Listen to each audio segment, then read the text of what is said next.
চার দফা দাবিতে বৈষম্য বিরোধী ছাত্র আন্দোলনের গণজমায়েত। শেখ হাসিনা সহ হত্যাকাণ্ডে জড়িতদের বিচার নিশ্চিতে মাঠে থাকার ঘোষণা।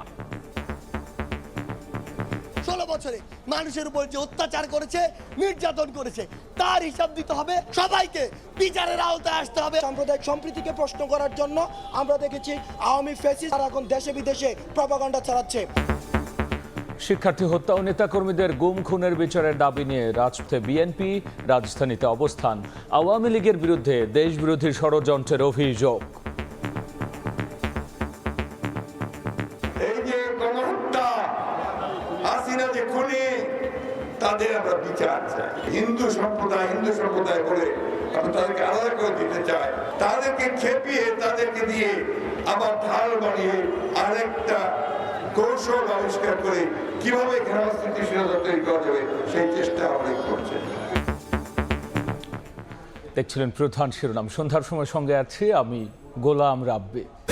এবার অন্যান্য শীর্ষ সংবাদ। সাবেক ডেপুটি স্পিকার টুকু, প্রতিমন্ত্রী পলক ও ছাত্রলীগ নেতা সৈকত 10 দিন করে রিমান্ডে।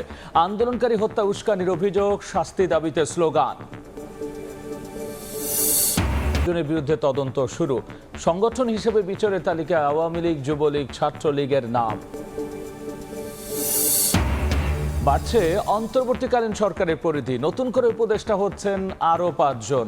কাল বিকেলে বঙ্গভবনে শপথ পাঠ করাবেন রাষ্ট্রপতি।